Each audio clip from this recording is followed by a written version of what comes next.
so few, maybe we can dispense with seconds tonight and just do motions, or maybe not. All right, Harper, you gotta be quiet. I mean, to be honest, we have a small council anyway, right? I mean, Yeah, Right. I've been thinking maybe I've been overdoing it. You gotta be quiet. Who's missing tonight? So tonight is Drew, who said that he may or may not be able to make it. So it's 7:30. But he had some scheduling difficulties. Yeah. Okay. Yeah, and I would say I think probably at the next meeting we can have a conversation about size of council, because we did lose someone. Yeah. So whether or not we want to replace that person before January and then have another election, or whether we want to wait till January, I think is something. But we have enough other big stuff to do today that I think we don't really need to be dealing with size of council on top of all of that. So. Yeah. All right. I did see that Chris's name was not on the list for tonight. So yeah, no, he did officially resign. We just included him on the email because, like, I don't know about anybody else, but like I have a group that I send to that's council, and I just hadn't fixed it. So he came, but he's officially resigned. So yeah, well. So we let him stay resigned this week, this time around. I remember to take him off the email. Okay, so does that mean if anyone on the council decides to resign, you have to let them? Well, I mean, in theory, you have to accept the resignation. Oh, I know. We've never not accepted the resignation. Yeah. Okay, so are we ready to get started? I think so. Okay, I apologize that I'm cooking dinner, but my 9-year-old needs to be fed, and I just got home, so. That works. Wait too long. That's the joy of Zoom. Right? So let's call the meeting to order. Do I have a motion to approve tonight's 7:32. agenda? Yes. Yeah, I'll approve the agenda. Yeah. Okay, all in favor? Aye. Aye. June minutes. Were there any questions, comments, corrections? They look good to me. Yeah. Look good to me. I misspelled the name of the camera throughout, I believe. Oh, well, that's all right. We will. I didn't even notice. We will allow that to be a friendly amendment on your own. I always thought it was called TiVo. Oh yeah, but no. It's Mevo.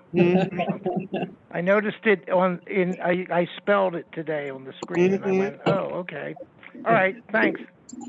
Okay, so do I have a motion to approve the minutes? Yeah. I move that we approve the June council minutes. I'll second that. All right, all in favor? Aye. Oh, I shouldn't vote.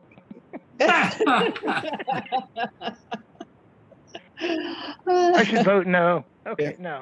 Okay, so now we're to devotions. So we shared on Sunday in worship, and technically it got transferred to yesterday, but this week is, for those that have been around long enough, know one of my favorite feast days of Mary, and so I thought it appropriate to share some of the devotions that for that day. So from Mary's Thanksgiving, Mary sang, "My soul magnifies the Lord, and my spirit rejoices in God my Savior. For God has looked with favor on the lowliness of his handmaiden. Surely from now on all generations will call me blessed. For the Mighty One has done great things for me, and holy is God's name." I always think, if you listen to my sermon on Sunday, it is, I always think it is a worthy thing to celebrate Mary's yes saying, particularly because this Magnificat she sings is not part of her saying yes. When she says yes, she has no idea what's coming or what she signed up for. It takes her a while for it all to sink in, but she ends up with aha moments throughout her life of just what it means. But those aha moments were not part of her saying yes. And so I think there's something for us in our lives of discipleship to recognize, to be open to look for those aha moments, but to realize that that's not the contingency of our saying yes, that we are called to this in our baptism. And certainly something I think for us as council to remember in our work. Let us pray. Almighty God, in choosing the Virgin Mary to be your mother, you made known your gracious regard for the poor, the lowly, and the forgotten. Grant us grace to receive your word in humility, and so to be made one with your Son and his mission, Jesus Christ, our Savior and Lord. Amen. Amen. Amen. And since Christy's still on mute, I will just go ahead with my report and let her keep cooking. So I'm on vacation starting this Friday. I'll be gone for a week, most of which is just in the area. I mean, I'm not really going anywhere. But this Sunday, Dr. Crystal Hall will be leading worship and preaching on Zoom, and Pastor Britta Myers Carlson will be presiding at communion on the lawn. Pastor Carlson is moving to the Chestnut Hill area with her husband, Dr. Reed Carlson, who is one of the professors of biblical studies at the seminary. So he is an ordained Episcopal priest. She is an ordained ELCA pastor. They are moving to the Chestnut Hill area. He's not available on Sunday, but she is. And so we are welcoming them to our community by putting them to work. So they will be here. So worship is on Zoom, and Dr. Crystal Hall will be leading that. But then there will be communion, as I said, with Pastor Carlson. Under advertising, two things. One is we are in the process of buying new banners. We'll need something for the church to let everybody know that we're doing stuff in person again. And we definitely need one for the new preschool. Hand in hand with that, BA and I and Mary Brown have worked together, and we have new logos. They were attached to my report. I know this time last year we talked new logos. These are not those. The reason why we held off on new logos until now was that we had hoped, as you can see, that there would be some unity between the logos so that we would be able to connect the congregation and the childcare better before we had two very distinct logos. They were somewhat shaped kind of the same, but we really tried to get them to be much more linked this time. So there will be a whole suite of logos based on these, so that things like letterhead will be just the tree cross that you see without any letters, etc. But this will allow us to get the childcare up and running, the congregation going. Certainly, like, our outdoor signage isn't changing anytime soon until we have the money for that. Although I do hope that at some point our Swiss cheese front sign will get replaced. But this is really sort of, as we're moving forward with these things, to sort of show this unity that we have together. This is the one, if you've seen in the Chestnut Hill Local, this is the logo for the childcare that we've been using. And then, of course, the matching one from Christ Ascension. So it is this cross tree. It's a cross that has leaves and branches on it, sort of this tree of life motif, with our sort of acronyms, CAPS and CALC on two different ones, with descriptors. And of course, the childcare one has a child reading, which is sort of helps it to be more. So that is, now that we have those, and now that we have those in picture files, we can have some new banners and let people know we're opening and all of that kind of good stuff. So that is exciting news. So I hope you had a chance to take a look at those. BA and I were both interviewed this week by Elsbeth Lodge from the Chestnut Hill Local, who is writing up an article for the sort of reopening of the preschool. So that's exciting. Look for that in the relatively near future in the Chestnut Hill Local. Most everything is pretty straightforward. There is an official faith formation calendar, so that's adult forums and Advent and Lent Wednesdays. That's currently on the website, and we have physical copies here in the church office. Starting when I get back from vacation, it'll be in the e-news. But so we do have that schedule. We'll be starting a little bit later than usual. So we'll be starting in October. That'll just give us September to get back in the swing of things before we start with Adult Forum. But our first session of Adult Forum will be the Sundays of October, not including Reformation Sunday. So that'll be 3, 10, 17, and 24. That will be led by Dr. Crystal Hall, who will be walking with us through Genesis. So sort of the first few chapters of Genesis, which she is currently working on, and shows up in our readings in that month. And so we'll be pairing those together. And I'm quite excited, and I know she is as well. Just as a heads up, and I'm sure Buck will say more about this, but I just want us to be aware because Denise brought it to my attention today. We have thus far this year borrowed $16,000 from ourselves, borrowed, transferred, whatever you want to say, took it out of savings to cover payroll. That doesn't include the $20,000 for the HVAC system, which we approved to come out of the Bartlett Fund, should it be necessary. And the last I checked, it is.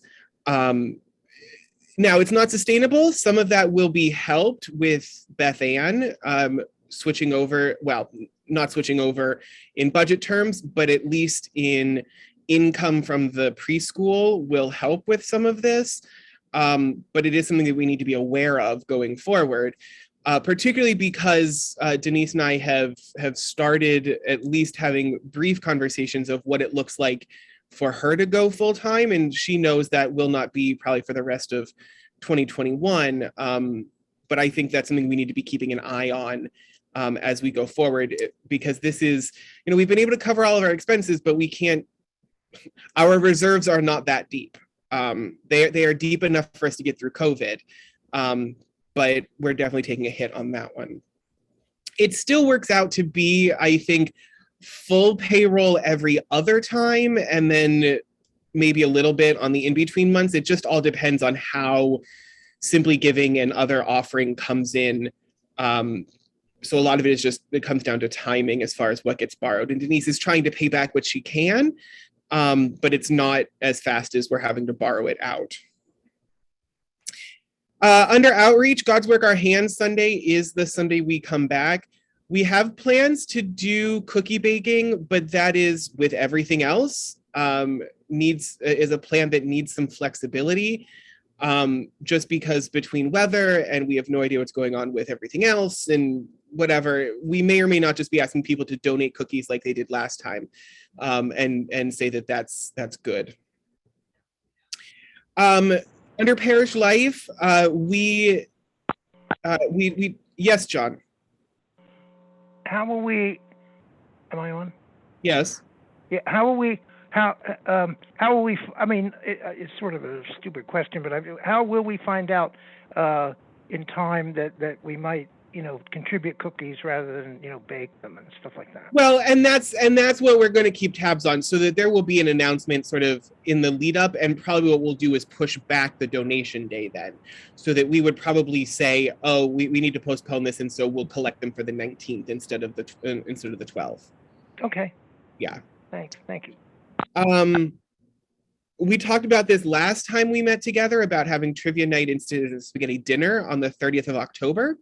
But just mark out that whole weekend. I have officially booked the room at the Chestnut Hill Hotel for Deacon John White, so that he will be here that weekend as well. He will be here the Reformation weekend. He'll be with us for trivia night, but he also will be leading music for worship that morning. And then we will have an organ dedication that afternoon. This is something we've been waiting for 2 years. We finally are able to sort of sync all of our calendars together. So please do, lots of details still to come, but something that is we are quite excited about.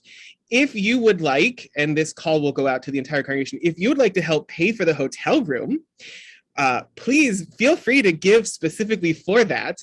to the congregation. We are lucky that we don't have to pay for airfare and we don't have to pay for his playing, but we do have to pay to put him up. And given the fact that we then don't have to rent him a car if he stays at the Chestnut Hotel, that's where he'll be staying. And so, but if you would like to give towards that, that is one of the ways you can give towards that celebration. Under the preschool, first of all, a big thank you to Buck, who has basically single-handedly painted the basement of Kimes Hall. It is looking wonderful. It is all white. It is looking clean. I spent some time doing floors and a couple of walls, but otherwise Buck has largely been doing the painting. So thank you to him. A big thank you to BA as well. She still needs help. We still need help going through closets and closets full of old materials, which are currently being sort of actually sorted into seasons and months and lessons so that bulletin board material is all in one place and curriculum is all in one place. But it's looking really nice. And so I do encourage you, if you get a chance, to take a look downstairs. The rummage sale is this Saturday.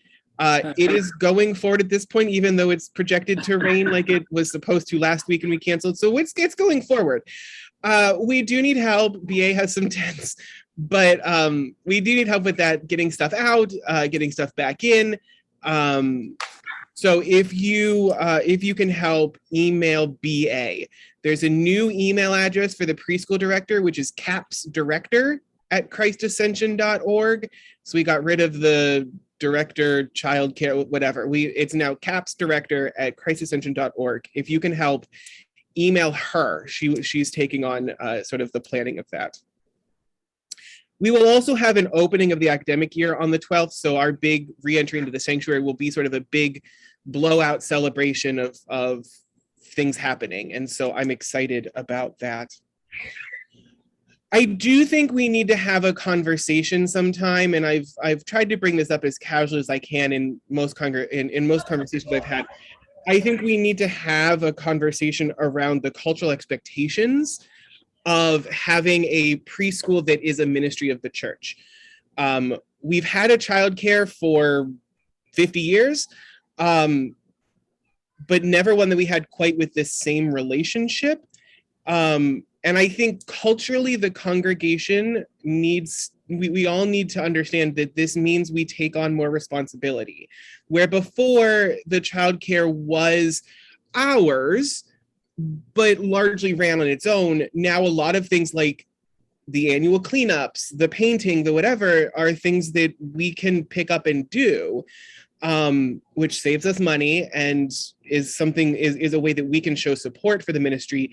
But I do think that it's something that we need to be aware of, is that there is a definite culture shift for us as a congregation with our relationship to the childcare. I think we're all very excited that it's opening. It's definitely a ministry that as a congregation we're proud to have. But I think we need to also understand that bringing us more in line, having us in this more integrated entity is a wonderful thing, but it's not just so we can teach more about Jesus in school. It's also something that we can actually then be physically active in as far as helping with and supporting more directly. So just something for us to be aware of. You as leaders, I hope, will also have these conversations throughout the congregation as we are going. Finally, I do think that we need to look into, and I'll have a better conversation with BA about what types she thinks, but I do think it's probably a good idea in this idea of sponsoring things for the childcare. I do think that we should be sponsoring at least 2 masks per staff person. Masks are going to be required for the foreseeable future in schools in Philadelphia. Ideally, I think we could order ones that have that have CAPS staff on them, maybe their names, so that people know who they are. But I think it's something that we should be thinking about, to at least be providing a couple of those for staff. Currently, the big issue with preschool getting started back up is not students, it's staff. So we do have 12 or 15 families that are interested, that are on the wait list, that are BA is in regular contact with them. They're ready to go. Currently, it's finding staff. Not that there isn't staff out there, but the going rate for staff has gone up, well deserved. But sort of the going rate for early childhood teachers in the area is $22 an hour. That is more than we had expected to pay. BA is hoping that with some of her connections and some of her channels, that the extras that we offer as a church-based preschool will help to offset that. So the fact that we offer some benefits, we have plenty of time off that they don't have to take vacation for around holidays and end of the year, beginning of the year. But that's sort of the ongoing conversation, is sort of what staff is required to pay. To put it in perspective, $22 an hour is slightly under what BA is making as director. And she thinks she's making a pretty good deal with what she's being paid as director. So that's just something for us to be mindful of as we're moving forward. That being said, with the size of, with the number of children that we have coming in, we could open with sort of a one-room schoolhouse, two-teacher model and expand as we go, because our ages are a little bit more in conversation with each other, and the size is a little bit better. Denise Nix has said that she is willing to come back. She actually reached out to BA and asked if she needed her to come back. So that's promising. So I know we're in conversations with her. So things are moving forward on that. We are projected to start that week of the 12th. All things considered, that's the plan. But of course, as with everything else, flexibility is key, because who knows what's going to be going by then. But at least we'll be a little bit closer as far as like actually having the preschool area ready to go, even if issues come up with opening for whatever reason. One question under property, one question that came up is, who we had this grand plan, and this is a conversation I have not yet had with the Becks. It just came up today, but we have this beautiful play space, and one of the things that's going in is a shaded area. It has some shade structures for us to have like picnic tables or a seating area. The question has come up from BA, who's buying the picnic tables, because that's something that she just needs to know if they're budgeting for. It's going to be a little bit before we have the money for those picnic tables. But regardless, that's just a question for us to put out there. I will reach out to the Becks and see if what they were thinking as far as property goes, but something for us to be mindful of as we're going forward, and especially as we now have this integrated entity with us, that's really going to be sort of the, a conversation there as far as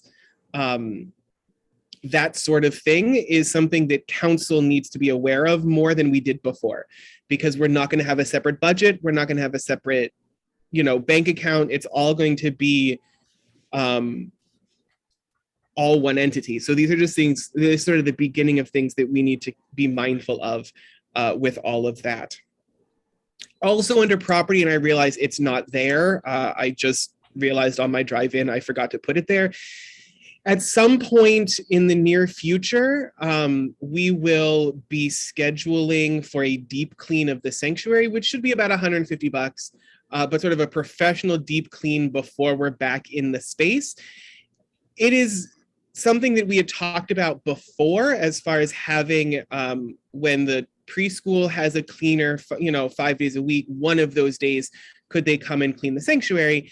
And we can have a conversation about that going forward. But before we get back in, cleaning it from a year and a half of not really being used is more than any of us are going to take on. And so we'll be scheduling someone to come in to do that. Finally, a thank you to Elizabeth Beck and Catherine Ryer, who spent a whole day with me a couple weeks ago and hauled out the sacristy, which now is clean and spacious, and there's actually room to move around in there. We're currently waiting on some things to come back from the dry cleaner before we put everything back in. And we're having some shelves made to put up. But overall, it is a wonderfully much more usable space than it was. So a big thank you to them. I'm going to hold off on my worship report because it's all recommendations, and I see that that comes further down on the agenda. So I'm going to hold off on that and ask if there are questions about my report. All right. Okay, so it looks like Buck, you're up with our finances. And in conclusion, no. Well, the pastor highlighted the ongoing circumstances. That doesn't totally reflect in the, I'm only going to talk about two sheets, the profit and loss budget versus actual, which is the January through July 21st report.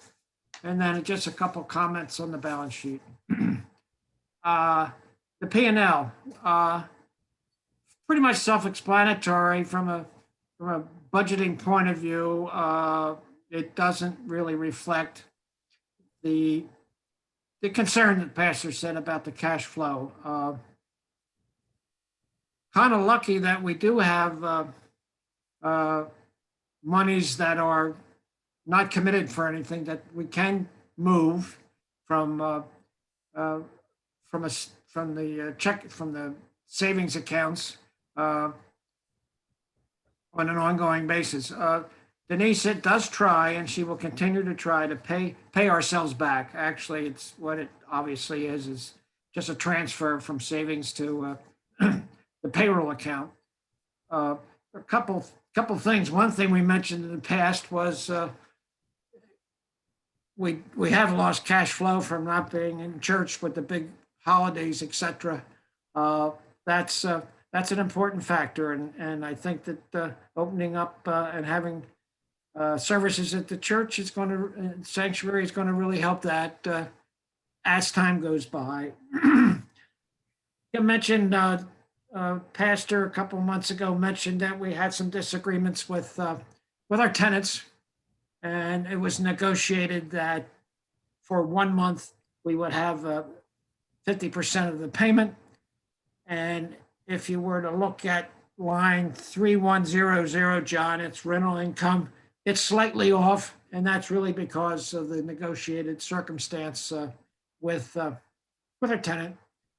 The line item, pardon me, the line item underneath that, which is 3,200 other income, that's reflective of cash flow. That should be coming a little better in line when we get some revenue from our investments. That's the importance of not really getting overwhelmed on any 1 month, because there it is, as you all know, even from our personal finances, there are ebbs and flows. The way we have managed our I just want to mention the $207,000, which is memorials and gifts. $150,000 of that is committed to the construction, so that we really, if you were to net that out, we have $67,000, and the number doesn't really mean that much. It's the idea of understanding. It's not as glamorous as it looks, because that number will come down, hopefully. And I was going to ask Jay, is there any comment about the building of the barn, if you will? Yes. So the last news that I heard was there is a resubmission of the permit. So that what ended up happening was, because of a weird law in Philadelphia County about steep slopes, to protect naturally forming steep slopes from development, there's a steep slopes clause about how close development can be to steep slopes. Part of the point of the play space redo was that we got rid of the steep slope that everyone almost twisted an ankle on. It was man-made, it was whatever, but there really isn't any sort of addendum to talk about whether it's whether it's artificial or natural. And so because of that, and the barn was going to be that close, our permit was denied. Additionally to that, there was no record of there being a shed or garage or barn where we had it, which means I'm guessing it was a good old church DIY. We did it without asking. So what we thought would be replacing one structure with another structure is actually putting in a structure. And so there was the steep slope. So what ended up happening is the decision was made to completely resubmit with a new survey, because the new survey would not show the steep slope, because the steep slope went away. So that should fix the problem, but that is delaying us in the process. But that is all in the works and moving forward, but it'll be a little bit longer than we thought before we get that storage area.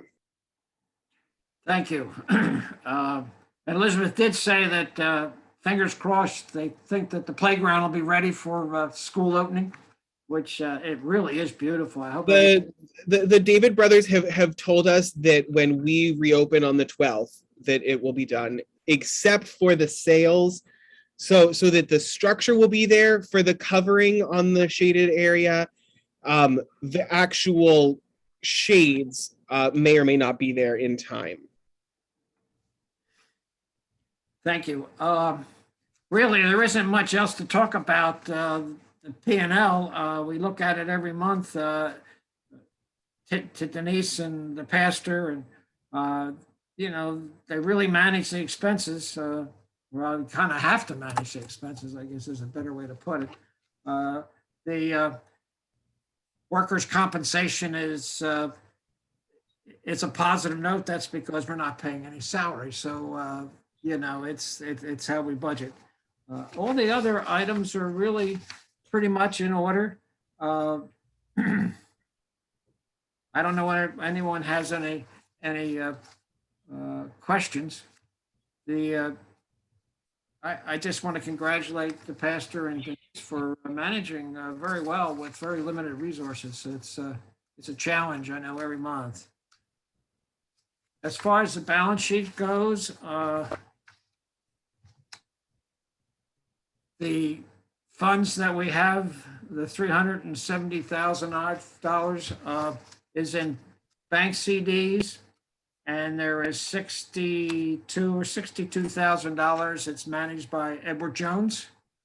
Very conservative. The Edward Jones money throws off a very nice income for the little amount that we have. Comment, if anyone looked at the assets, there's an accounts receivable of $2,400. That's really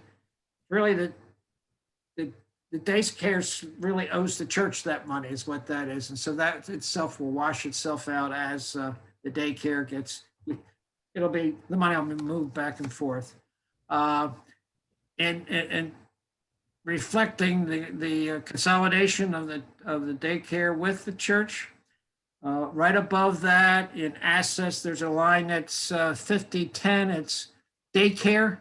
That's $26,000. That's the startup money that the pastor mentioned. That was the net of the CD that they used to have in their own account. Interestingly enough, though, historically, and I don't know how far back, not too far back, that number used to be $50,000. So we're in a positive way. We're faced with, as the pastor mentioned, some upfront costs. And we believe, as he noted, that the $26,000 BA thinks that certainly will be enough to get the school started. I was never really involved in the school, but one of the comments that Denise mentioned, that she thought there were like 9 or 10 teachers when the school's running. Well, we can just see we're going to be carefully matching income with expense as we start growing the school.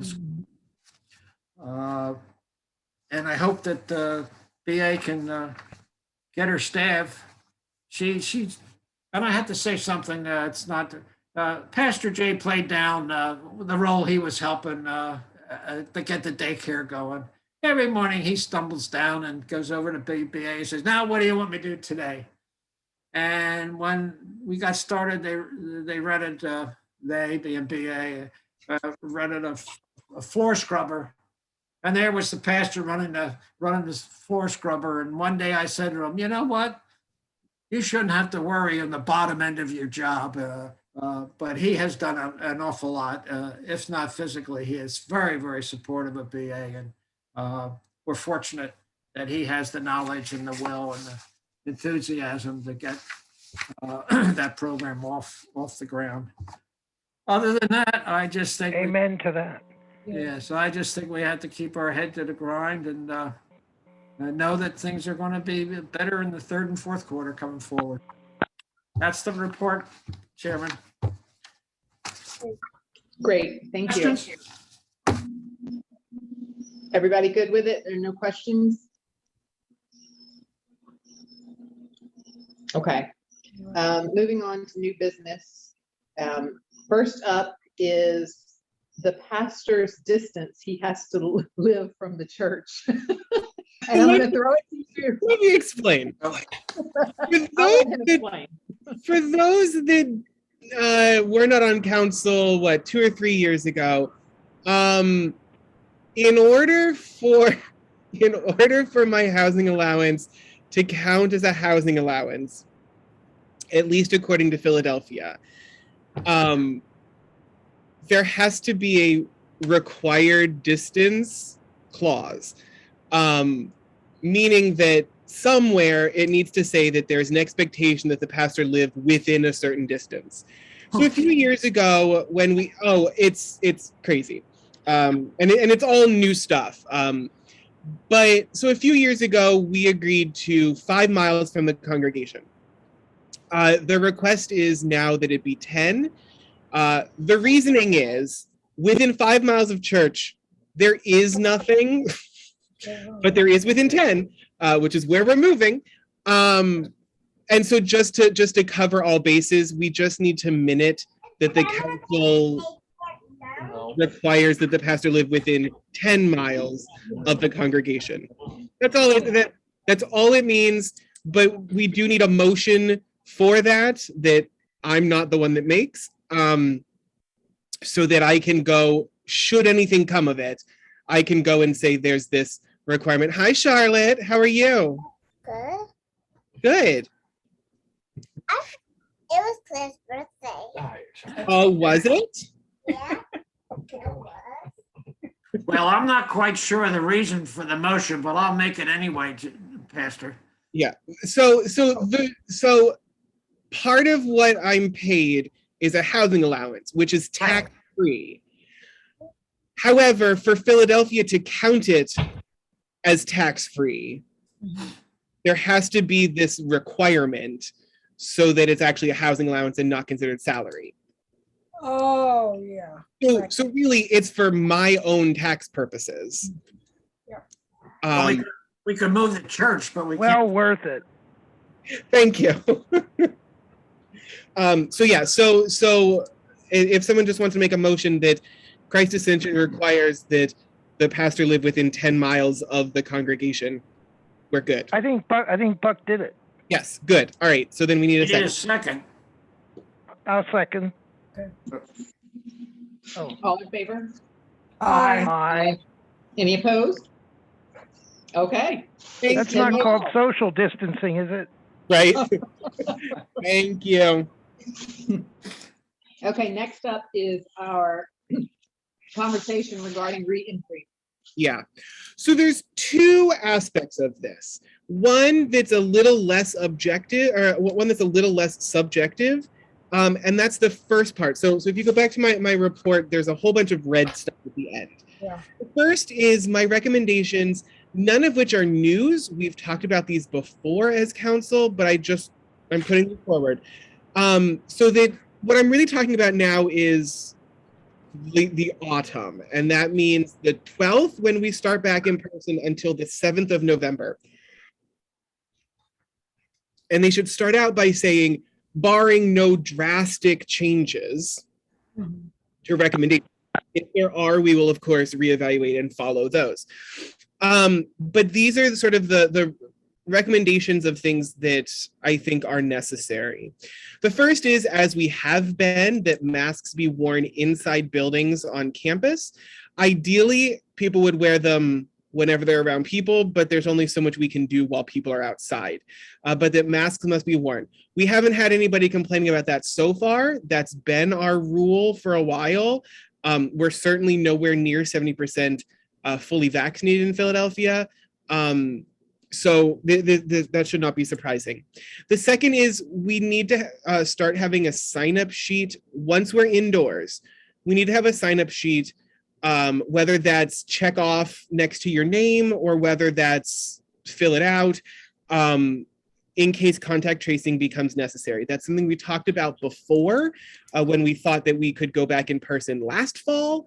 But we're back at the point where we need to be worrying about contact tracing. The third is we're not going to require proof of vaccination just to come to church.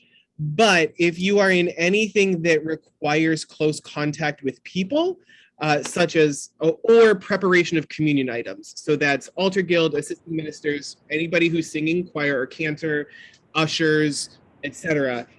We are asking for proof of vaccination. It's just all these things to cover ourselves. We're not passing the plates just because, yes, John? Wait, go ahead, finish the sentence there, or whatever. Oh, no, go ahead, because I'm moving on to a new point. Okay. So in regard to the specific leaders that were listed, type of leaders that require vaccination, Yeah. like for example, usher, as an example, are you willing to accept a COVID test in lieu of a vaccination or not, or don't you know? The problem would be getting the verification in time for worship. I mean, because if you were scheduled more than once in a row, right, you'd be doing it for a while.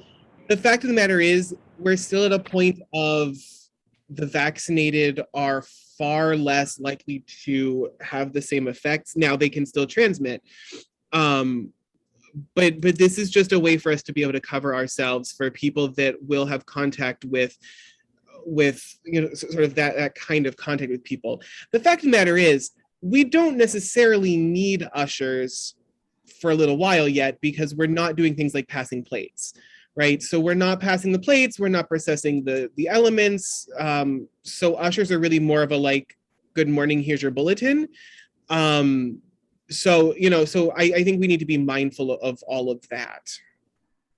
Okay. I You might figure out why I asked that question if you think. Yeah, no, I know exactly why you asked that question. Okay. The fact of the matter is, these specific things have a closer contact with people, the potential of being closer than 6 feet than some other things. So you notice I didn't put lector on here. People can be a lector because where they'll be standing to be a lector will be more than 6 feet away from people.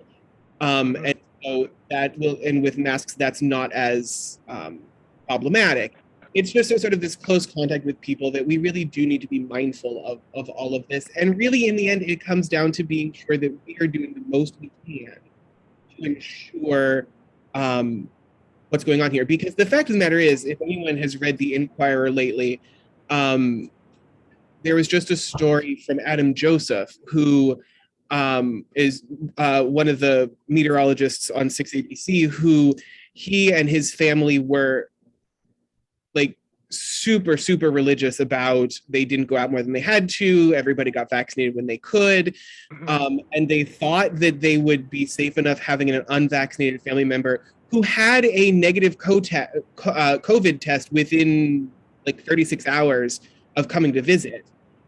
And the second day was there, came down with COVID symptoms. So the fact of the matter is, and then the entire family, even the vaccinated, ended up with COVID because they'd been in such close contact with it. And so for that reason, I would much rather say that vaccinations are required, because I feel like at least that's the most we can do to help mitigate this situation where COVID tests, I mean, you know, if we, I mean, even if we said within 48 hours, within this 48 hours, especially with Delta variant, the potential that something else would come up after the fact, before you're then leading in worship, I think poses more of a risk. Yeah. Not that, not, I mean, we have to accept that there's still a risk, but I feel like that poses more of a risk than asking for vaccination. Well, thanks for the clarification. Yeah. Appreciate it. Pastor, will we have social distancing in the pews? So we will request that people distance as best they can, but we will not have the same sort of so that we will be able to do every pew instead of every other pew, which will allow for a few more people. But what we realized was at the time, because of the way that households would have to be and the numbers that we could have, so we're not going to do quite the same kind of tape out of the situation, but we will sort of do an encouragement to sit on opposite ends of the pew, you know, and spread out. I should say one of the reasons why I'm comfortable recommending these things is because if we look to the congregation, we're probably, for our regulars, we're probably like 97, 98% vaccinated of those who are eligible. Obviously, we have some children who are not eligible yet. But of those who are eligible, we are 97, 98% there as far as the regular folks. And so I feel like that helps a lot with comfort levels around this. Also with the idea of live streaming and the Mevo, which I now have all the pieces to, we have the ability to continue to keep people, you know, involved as best we can in the process. And so that's sort of what's going along with all of this. But yes, we will be encouraging social distancing to the best of our abilities. And so far, everybody's been doing a pretty good job of that. So, you know, I think that, you know, all these are the things that we need to be mindful of with that. Yes. Thank you. But that's partly why we're not passing the plate. And that's partly why, as you see in point 5, communion will be by individual cups, real bread. The pattern of communion, how communion is distributed, I don't know that yet. It will not be what it was before, which was shoulder to shoulder to the communion rail, because that's a little closer than I think anybody wants to be. But we also have a small space. So what exactly that looks like, I think I need to go over and sit in the space for a while and figure out what that's going to look like. Bulletins will be available in paper, but also beginning this past Sunday, PDFs have been available on our website. So there's a PDF version. If you go to christascension.org/we-gather, there is a PDF of the bulletin each Sunday. That will be available. And there will be a QR code available on the usher station. So if people would rather follow along like on their phone, you can just scan the QR code. Oh, that's neat. Yes. Mostly the way that a lot of restaurants have started doing their menus. If you've been to a restaurant lately, you just scan the QR code so you don't have to touch a menu. We will live stream, which is different than Zoom, meaning that the people at home will be able to hear and see, but not themselves be heard or seen. But that just works, but that just makes more sense for our space. Zoom is not built for all of this moving around in a way that I can wear a lapel mic and be heard on the camera is not the same that I can do it when there's if there's a computer, for Zoom, I can't do it quite the same way. So those are my recommendations regarding worship. Now, we have a side conversation that I realized I have not put in any recommendations for, which is, do we or don't we have fellowship? Now, obviously we have fellowship, but I mean by that, like, do we have coffee hour? The reason why I ask is, in the warm weather, we usually have it outside anyway. I've been noticing that those that attend worship in person usually stay around for a while and chat anyway, but with their masks on, right? I mean, if we start offering food and drink, people are taking their masks off. So do we say outside is okay and leave it outside for a while? Do we forego the sort of fellowship hour for a little while? I think that conversation to be had. I ask because I know like the Becks are talking about the potential of like a reception in the play yard, which would be plenty of space for people to spread out, but and it'll be outside, but you know, but I think going forward, then is that a special occasion thing, or is it something we have regularly like we used to? And that's something I just have a question mark next to because I don't know. Let's go, lady. So I open that to the floor. All right. Well, I would say as long as we kept it outside, yeah. I think it would be okay. Mhm. Okay. And that's what I was thinking is we usually have it outside anyway. So like, I feel like that's makes the most sense. Yeah. I agree. Maybe ask people, you know, when they're nibbling at the, you know, at the food, you know, they have their mask off, but when they go back to chat with someone, you ask them to put it back on. Yeah. Absolutely. Okay. So that's part one of my recommendations. Part two of my recommendations is a little more scientific. You should have received, I have them here somewhere. Oh, you should have received and I apologize, John, it just comes as a PDF from Burger Monkey. But you should have received the results of the worship survey. It's still open, but no one has filled it out in the last 36 hours. We had a bunch of people early on, but we did not have anybody in the last 36 hours. Yes, Donna. I missed it. So when was that email? I've just kind of been, You can still fill it out if you want. But it is, but these are the results we have. you know So- what? It wouldn't make a difference either way. So I Okay. think this is right. What we go with, the majority. So the sort of the majority of the folks who have responded to this, and this time around, I didn't ask for any emails or contact information. I really wanted people to be as open and honest as possible.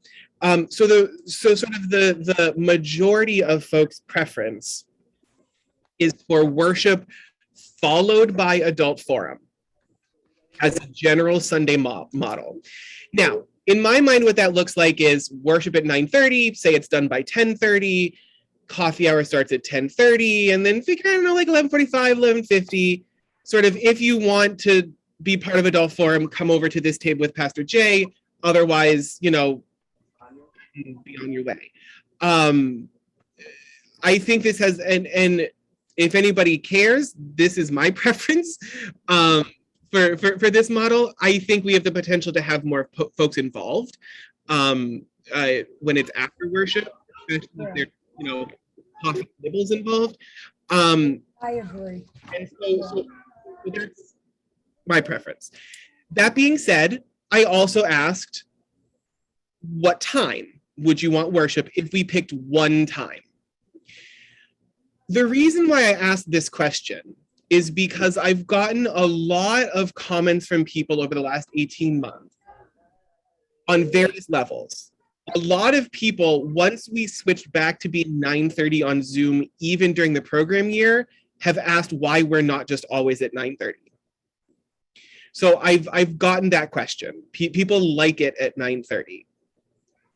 I've also gotten questions about what about adult forum on Sundays and what about this? And so generally speaking, these came up because, not so much because going back in person is going to be any different than it was before, but because we've had 18 months to play around with Sunday schedules and we've gotten a lot of feedback from people. And so this is the time for us to make a change if we're going to make a change.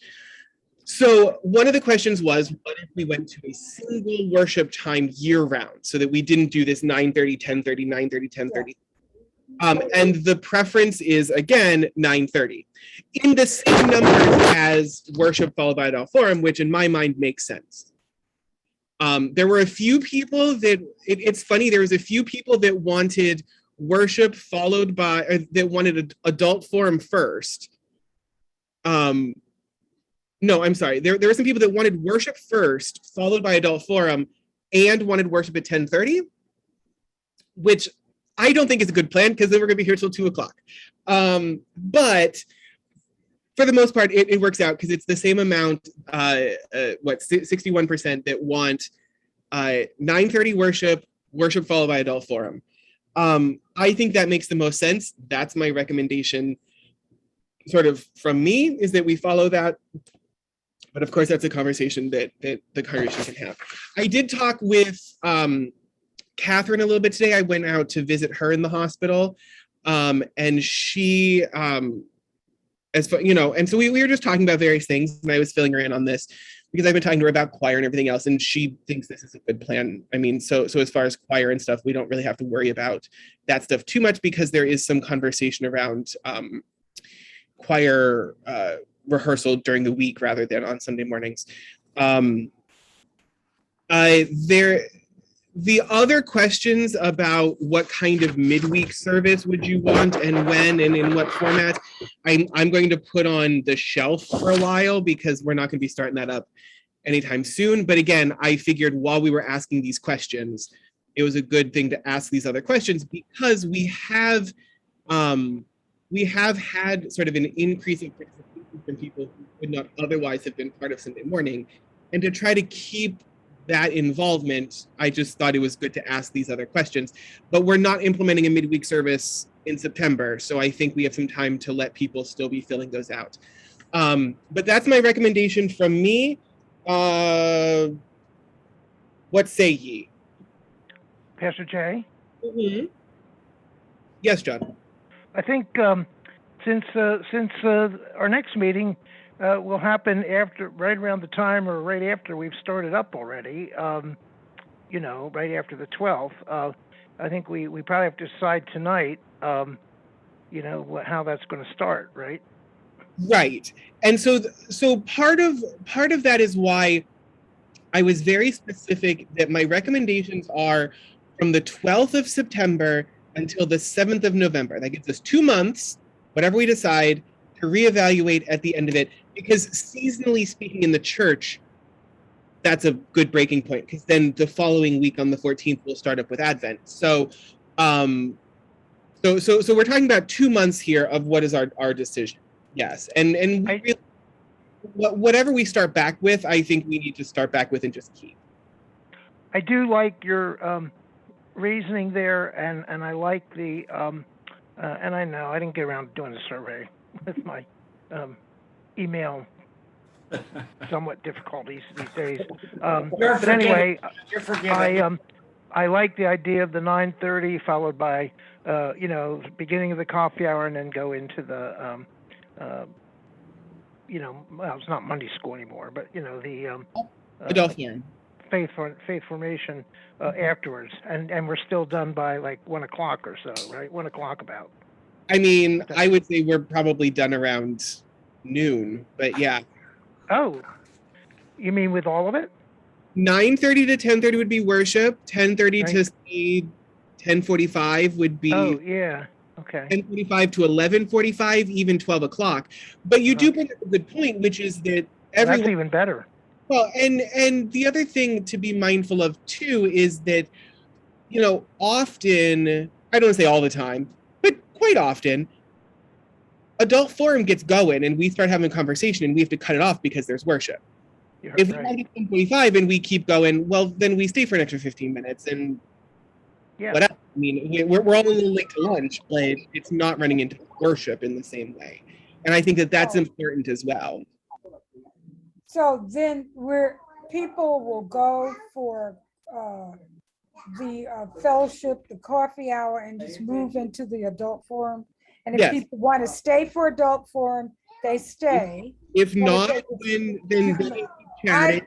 And Okay, yeah, I so think that's great. That's people good. want to stay for fellowship and just fellowship, then Yeah. fellowship. If you Right. go to the adult forum, then go on Yes. and Right, okay, right. Well, that flows. That's great. I like that idea. one of the things that I didn't put on there is we will be continuing Bible study on Wednesdays on Zoom. Okay, great. Far more participation than we ever had in person. And I want to keep it that way. And I know several of the people that come to that would not come if we Right. had it in person. Mhm. So we will have some form of faith formation in person and some form of faith formation online. So yeah, That's great. That's good. because a lot of what we got from the respondents when I asked, did you like it on Zoom? Did you like it on Monday? You know, because all those questions. Did you like it on Sunday? Did you like it on Monday? Did you like it in person? Did you like it on Zoom? Most people preferred in person. Most people preferred on Sunday. And so that paired with this is where I'm getting sort of all of these results. So are there objections to this plan? Let's just put it that way. We don't need a whole resolution for it. Not Great. for me. Sounds good. I'll get that email out to the congregation later this week so that people have a chance to plan. Okay. Perfect. Great. Okay, the last thing on the agenda tonight is CAPS. The call for help, which you've already covered. And are there any other Oh, updates? come back. Covered? Come I think back. we Not covered pretty really. much everything. I mean, really, it's the staffing. It's the if people want to help. BA has a whole list of things that are up on the bulletin board downstairs. So if people want to come during the week at a different time and want to figure out how to get you in the building, there's plenty to be done anytime anybody wants to be in the building doing it. Like I said, at this point, it's a lot of going through old bulletin board material and saying, oh, it's a shamrock. It belongs with St. Patrick's Day and not in the middle of July, which is what we're finding is that people just sort of threw stuff back in. And it's so, by the way, Kristen, the next time you're downstairs, or the next time you're here, or just stop on by, because I got to tell you, this place is, the floor is a different color. The Oh floor my goodness. color. Anyway, so there's lots going on there. And you know, and we're getting there, but BA told me today that she's hitting a wall as far as being here every day, sorting everything, moving like she's starting to get worn out. And that's fair. I mean, right now she and Buck and me to a lesser extent, because I sort of pop in, do a couple of things and go off and I'm sending emails and everything else. But so anybody that can help, please do. Or at least in a word of encouragement to her. Her email address is out there. It's on the website. At least in a word of encouragement, because I feel like that goes a long way too. Now, what time Right, I'm sorry, same question. what time is the rummage sale on Saturday? Right. I didn't even realize, I'm so out of it lately. I didn't even realize it was supposed to be last weekend. Well, so I will be honest, part of it is it took a while for us to realize what was happening with it. But yes, it's 12 to 4 because we're trying to overlap. We were trying to overlap with Second Saturday last week, which is 2 to 6. And so we were trying to overlap without it being like a nighttime thing. We postponed because it was supposed to storm. It still hasn't stormed. And you can tell because of the humidity. So now we have to have it this Saturday. And part of it was that we weren't really opening it up to like the whole congregation to be bringing everything the way we usually do. We're really trying to sell off, you know, preschool stuff, which is still in great quality. But so it's 12 to 4. BA's doing all the coordinating and stuff. So CAPS director at christascension.org. So Okay, yeah. All right, okay. sounds good. Thank you. Now we're at the state of the congregation.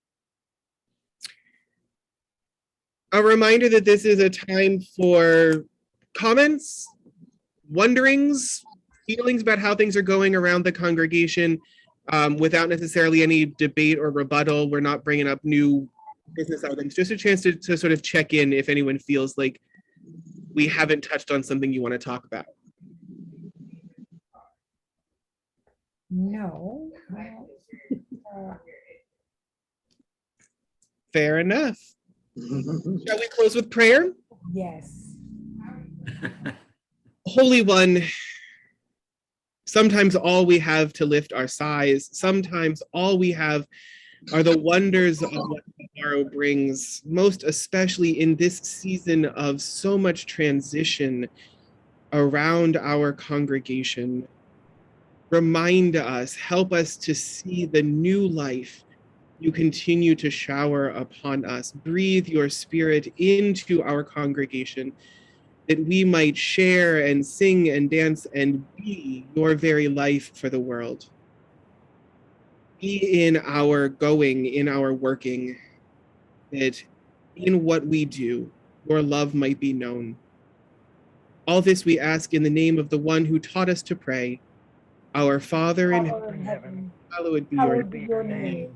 Your Thy kingdom come, come, thy will be your will done. be done on earth on earth as in as in heaven. heaven. Give Give us us Give this us today our today daily our bread. daily bread. Forgive us our sins, sins as as we we forgive forgive those who those who sin sin against against us. us. Save us Save from the us time from of the time of trial, trial and and deliver us deliver us from from evil. evil. For For the the kingdom, kingdom, the the power, power, and the and glory the are glory are yours, yours, now and now and forever. forever. Amen. Thank you, Okay. everyone. Next meeting is September, I don't have a calendar on me. I'm pulling it What up. is it? I'm looking. September 7, 14, 21. Okay, Okay. September 21st. Enjoy your vacation there, Pastor. Thank Yes, Yeah. definitely. you. Thank